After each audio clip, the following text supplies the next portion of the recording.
बिस्मिल्लाहिर्रहमानिर्रहीम। आज हम formula to query a table करेंगे। ये मैंने एक डेटा टेबल बना रखी है जिसमें से डेटा को लेंगे। यहाँ पे मैंने ये 5 बल्कि 6 मैंने इसमें कॉलम दे रखे हैं। 6 कॉलम हैं और कुछ डेटा है। यहाँ पे ये डेटा दिया हुआ है, इम्प्लाई डेटा है ये। अब इसमें से टोटल रोज़ को चेक करना है कि टोटल रोज़ कितनी हैं, और टोटल कॉलम को चेक करना है, टोटल सेल कितने हैं इस टेबल के अंदर, और ब्लैंक सेल कितने हैं, विजिबल रो कितनी है अगर फिल्टर करें।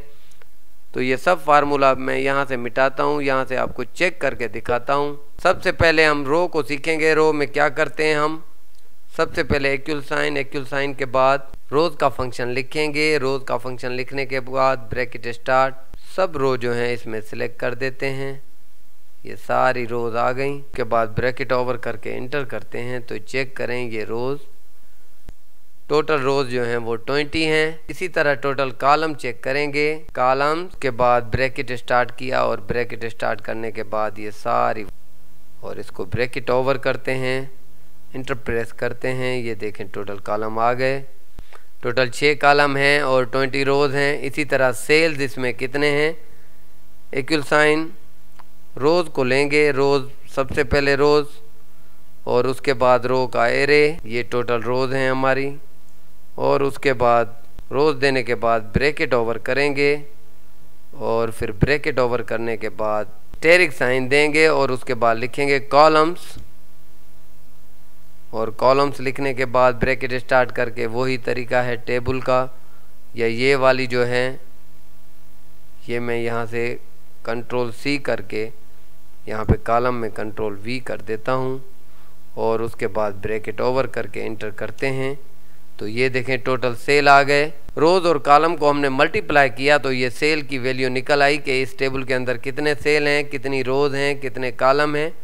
अब ब्लैंक सेल देखते हैं कि इस टेबल के अंदर ब्लैंक सेल कितने हैं। तो सबसे पहले मैं इसमें फंक्शन है काउंट ब्लैंक को स्टार्ट करते हैं और उसके बाद यही टेबल को सिलेक्ट किया, इस टोटल टेबल को, और उसके बाद ब्रैकेट ओवर किया। ये काउंट ब्लैंक जैसे ही किया तो उसका रिजल्ट आ गया। यहाँ पे पूरी टेबल के अंदर एक सेल जो है बिल्कुल ब्लैंक है, तो वो ये वाला सेल है। इसने ये बता दिया कि ये ब्लैंक सेल इसमें कितने हैं। तो उसके बाद विजिबल रो करते हैं। विजिबल रो क्या होती हैं, सबसे पहले मैं यहाँ पे आता हूँ, सब टोटल करता हूँ, सब टोटल, और उसके बाद सब टोटल के बाद मैं यहाँ पे एक फंक्शन देता हूँ, काउंट ए का फंक्शन देता हूँ, और उसके बाद कामा के बाद वो सारी आईडी वाली फील्ड्स देते हैं ये वाली, और उसके बाद ब्रैकेट ओवर करते हैं, चेक करते हैं। ये देखें ये बता रहा है कि 19 हैं। तो अब अगर मैं इसको यहाँ से जो है ग्रुप ए में 7 रो हैं जो अब विजिबल नज़र आ रही हैं, इसको विजिबल रो कहेंगे।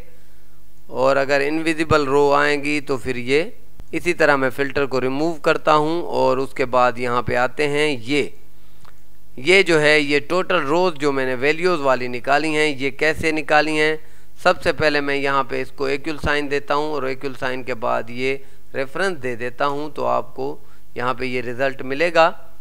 अब यहाँ पे देखें मैं इसको रिमूव करता हूँ। यहाँ पे आएँ तो अगर मैं यहाँ पे डेटा डिज़ाइन में चला जाता हूँ, अगर टोटल रो को ख़त्म करता हूँ तो यहाँ देखें ये एरर आ गया है। अब ये एरर अगर मैसेज आपके जब हाइड कर रहा हूँ तो वहाँ पे ये एरर ज़ाहिर हो रहा है, और अगर ये यहाँ पे मैं इसको शो करता हूँ तो एरर रिमूव हो जाता है। अब यहाँ पे आते हैं, ये एरर ना आए तो यहाँ पे फंक्शन लिखेंगे इफ़ एरर, और इफ़ एरर के बाद मैं वही रेफरेंस जो है वो दे देता हूँ, ये टोटल वाली रेफरेंस, और उसके बाद मैं ये देखें अब ये आ गया। यहाँ पे ये 19 हैं। अगर मैं यहाँ पे डिज़ाइन में जाके अगर टोटल रो को हाइड करता हूँ तो यहाँ पे देखें ये एरर यहाँ पे रेफरेंस का आया है, इधर एरर नहीं आया क्योंकि हमने ये फंक्शन इफ एरर में अब लिखा है। और उसके बाद आते हैं तो यहाँ पे सबसे पहले स्टार्ट डेट में जो इम्प्लाइज हैं, सबसे पहले जो अर्लीस्ट है, जो सबसे पहले आए हैं उनको फ़िल्टर करते हैं। तो सबसे पहले इसका फंक्शन है, इसकी जो डेट है वो मिनिमम होनी चाहिए, तो इसकी डेट हम देते हैं, मिन का फंक्शन देते हैं, और मिन के फंक्शन में ये सारी डेट की रोज़ सिलेक्ट करने के बाद हम ब्रैकेट ओवर करते हैं और इंटर करते हैं। तो ये देखें ये फॉर्मेट चेंज आया है, लेकिन आप यहाँ से फॉर्मेट जो है डेट का ले लें तो इंशाल्लाह ये रिज़ल्ट आ जाएगा। ये देखें, ये सबसे अर्लीस्ट डेट जो है किसी एम्प्लॉइज़ की जिसने हमें इस कंपनी को ज्वाइन किया है वो है 5/20 और 18। इसमें देखें ये है 5/20, सबसे पहले अर्लीस्ट डेट जो है वो इसकी ये है 5/20 एंड 18। और उसके बाद अगर लेटेस्ट डेट निकालेंगे कि सबसे आखिर में कौन आया तो मैक्सिमम का फंक्शन देंगे। मैक्सिमम का फंक्शन देने के बाद इस टेबल के इस रो मुकम्मल रो को सिलेक्ट करेंगे और इसमें से ये मैक्सिमम का फंक्शन आ जाएगा। तो मैक्सिमम फंक्शन ये निकालता है कि लेटेस्ट जो वैल्यू है वो क्या है और मिनिमम से हमने अर्लीस्ट वैल्यू को निकाला है।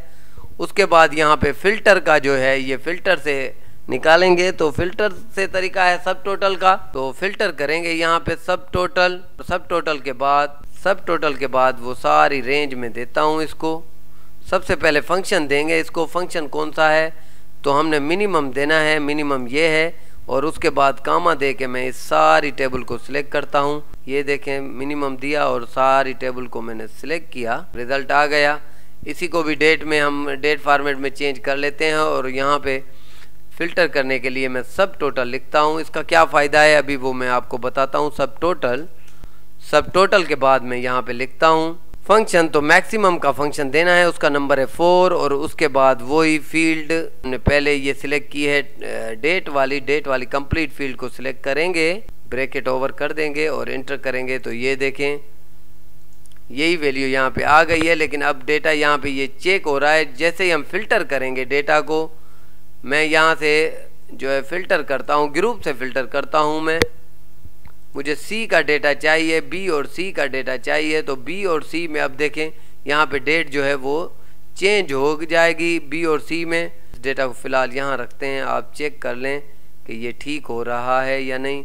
अब यहाँ पर रख दिया मैंने। अब इसको फ़िल्टर करते हैं, मैं इसको ए का चेक कराता हूँ। तो आप देखेंगे डेट चेंज होगी, क्योंकि ये देखें ये फ़िल्टर हो गया डेटा। अब जो है अर्लीस्ट रिकॉर्ड जो है 5/20/2018 की बजाय 9/4/2018 है।